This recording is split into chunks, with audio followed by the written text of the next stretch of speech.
નમસ્કાર મિત્રો મિત્રો ગઢ આલા પણ સિંહ ગેલા ગઢ મળી ગયો પરંતુ મુખ્ય બેઠક નીકળી ગઈ। જી હા, આ ભારતીય જનતા પાર્ટીના કાર્યકર્તાઓના શબ્દો છે કે ગઢ જીત્યા, ભારતીય જનતા પાર્ટી પોતાનો ગઢ જીતી ગઈ, પરંતુ પરંતુ બનાસકાંઠા લોકસભા બેઠક હારી ગઈ। શા માટે હારી? શું કારણો હતા? શું 2022ની વિધાનસભા ચૂંટણીના પરિણામ પછી જ બનાસકાંઠા લોકસભા બેઠકનું ગણિત લખાઈ ગયું હતું, સ્ક્રિપ્ટ લખાઈ ગઈ હતી? 2022માં થયેલી ભૂલ 2024માં નડી? શું ભારતીય જનતા પાર્ટીને તેના હાથના કરેલા હૈયે વાગ્યા છે?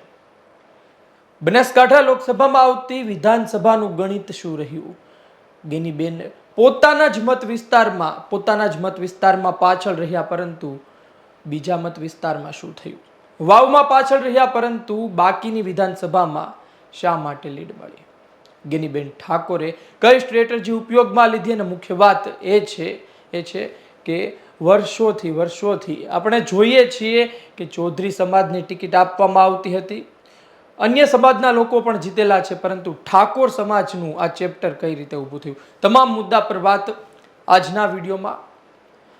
શું ભૂતકાળમાં થયું, શા માટે થયું, કઈ ભૂલ હતી, એ તમામ મુદ્દા પર વાત જે ચર્ચાઈ રહી છે।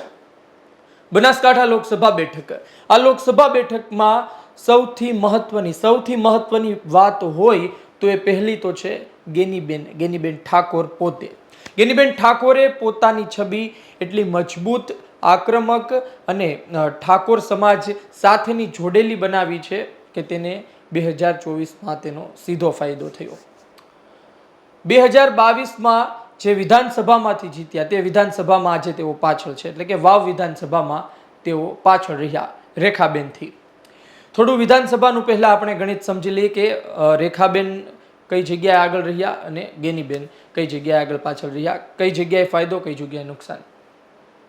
તમે જોશો તો વાવ, થરાદ આ બંને બેઠક છે કે આ બંને બેઠકમાં ભારતીય જનતા પાર્ટીએ લાજ સાચવી, ભારતીય જનતા પાર્ટીએ માન રાખી લીધું, ભારતીય જનતા પાર્ટીના ઉમેદવાર રેખાબેન ચૌધરીને મત મળ્યા। દાતાની વાત કરીએ, દાતામાં ભારતીય જનતા પાર્ટીને અપેક્ષાથી વધુ મત મળ્યા। દાતામાં ભારતીય જનતા પાર્ટીની મહેનત રંગ લાવી, પરંતુ ધાનેરામાં શું થયું, દિયોદરમાં શું થયું અને ડીસામાં શું થયું, પાલનપુરમાં શું થયું, આ ચાર વિધાનસભામાં શું થયું?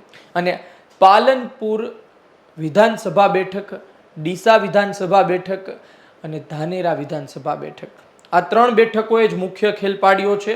ભલે ધાનેરામાં 1000 જેટલા મત રેખાબેન આગળ રહ્યા, પરંતુ ધાનેરા પણ મહત્વપૂર્ણ ભૂમિકા ભજવી ચૂક્યો છે। પાલનપુરમાં પણ ભારતીય જનતા પાર્ટી ભલે જીતતી આવી છે વિધાનસભામાં, પરંતુ પાલનપુરમાં પણ ખેલ પડ્યો છે અને પાલનપુરમાંથી ખૂબ જ મોટી લીડ ગેનીબેને કાઢેલી છે। દિયોદરમાં પણ ભૂલ પડી છે અને આ ભૂલ અત્યારે ભારતીય જનતા પાર્ટીને નડી રહી છે। ડીસા વિધાનસભા બેઠકમાં પણ 2022ની ભૂલ નડી રહી છે। ડીસા વિધાનસભા બેઠકમાં પણ મત મળ્યા છે રેખાબેન ચૌધરીને, પરંતુ કોંગ્રેસને અપેક્ષાથી વધુ મત મળ્યા છે। જે ચર્ચા છે, જે કહેવાઈ રહ્યું છે, જે અમારી સુધી માહિતી મળી રહી છે, તેના પર વાત કરીએ તો સૌપ્રથમ ડીસા વિધાનસભાની જ વાત કરી છે તો તે જ કહી દઈએ કે ડીસા વિધાનસભામાં 2022માં પ્રવીણભાઈ માળીને ટિકિટ આપવામાં આવી। પ્રવીણ માળી જીતી ગયા, પરંતુ પહેલા કોણ હતું ધારાસભ્ય? શશિકાંત પંડ્યા ધારાસભ્ય હતા અને આ શશિકાંત પંડ્યા આ વખતે 2024ની લોકસભા ચૂંટણીમાં કેટલા એક્ટિવ હતા એ એક સવાલ છે। ડીસા વિધાનસભામાં શશિકાંત પંડ્યા મહત્વપૂર્ણ ભૂમિકા ભજવી ચૂક્યા છે અને ડીસાથી ભારતીય જનતા પાર્ટીને તો મત મળ્યા, પરંતુ કોંગ્રેસને અપેક્ષાથી વધુ મત મળ્યા છે। બની શકે શશિકાંત પંડ્યાની નારાજગી પણ હોય। ગોવાભાઈ રબારી સમાજના આગેવાન ભારતીય જનતા પાર્ટીમાં જોડાય છે, પરંતુ પરિણામ શૂન્ય। રબારી સમાજના મત, જી મિત્રો, સમગ્ર બનાસકાંઠા લોકસભામાં રબારી સમાજના મતે મહત્વપૂર્ણ ભૂમિકા ભજવી છે। ધાનેરામાં આવું છું, આ પહેલા ડીસા પૂરી કરી દે. ડીસામાં આ પ્રકારનું ચિત્ર સર્જાયું. ન તો ગોવાભાઈ રબારીનું ચાલ્યું, પક્ષ પલટો કર્યો છતાં પણ, ન તો પ્રવીણભાઈ માળીનું ચાલ્યું. શશિકાંત પંડ્યા જેણે મહત્વપૂર્ણ ભૂમિકા ભજવી છે તેવું કહેવાય રહ્યું છે. આ તમામ ચર્ચા છે. ધાનેરા લોકસભા બેઠક. આ લોકસભા બેઠક વિશે તમને યાદ હશે કે 2022માં અપક્ષ જીતીને આવ્યા માવજી દેસાઈ. આ માવજી દેસાઈ પર જ નજર હતી અને આ જ કારણોસર ધાનેરાથી પણ પક્ષ પલટો કરાવવામાં આવ્યો. નેતાઓને ભારતીય જનતા પાર્ટીમાં લેવામાં આવ્યા.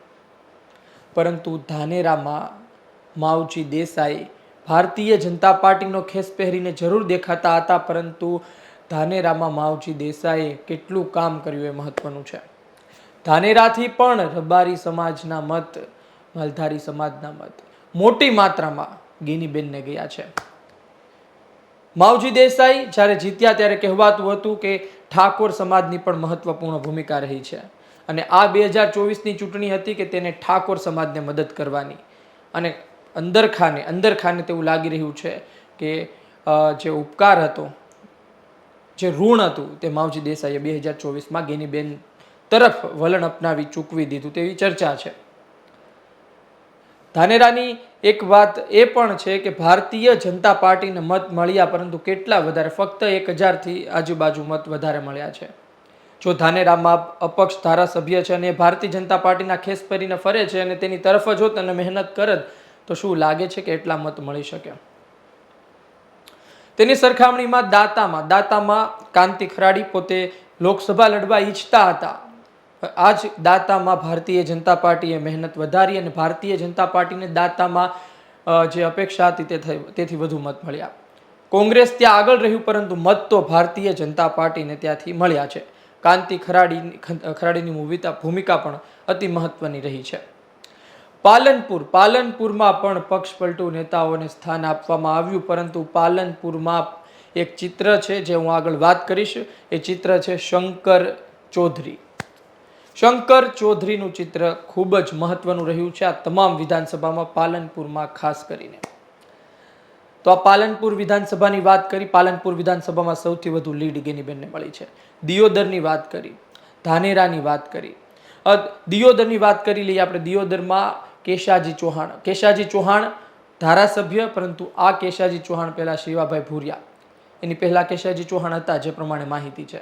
પરંતુ 2022માં કેશાજી ચૌહાણ જીતે છે. અંદરની વાત એ છે કે કેશાજી ચૌહાણને સાઇડલાઇન કરવામાં આવતા હતા. એક મુખ્ય વાત એ છે કે ભારતીય જનતા પાર્ટીનો બનાસકાંઠામાં આટલા વર્ષો બાદ પણ એક મજબૂત ઠાકોર સમાજનો ચહેરો નથી બની ચૂક્યો. ભારતીય જનતા પાર્ટી પાસે બનાસકાંઠા લોકસભામાં ઠાકોર સમાજનો મજબૂત ચહેરો કયો હતો? ચૌધરી સમાજના બેશક મજબૂત ચહેરા હતા અને શંકર ચૌધરી તેમાં સૌથી મજબૂત હતા, પરંતુ ઠાકોર સમાજનો ભારતીય જનતા પાર્ટી પાસે 2024 સુધીમાં કોઈ મોટો ચહેરો નહોતો.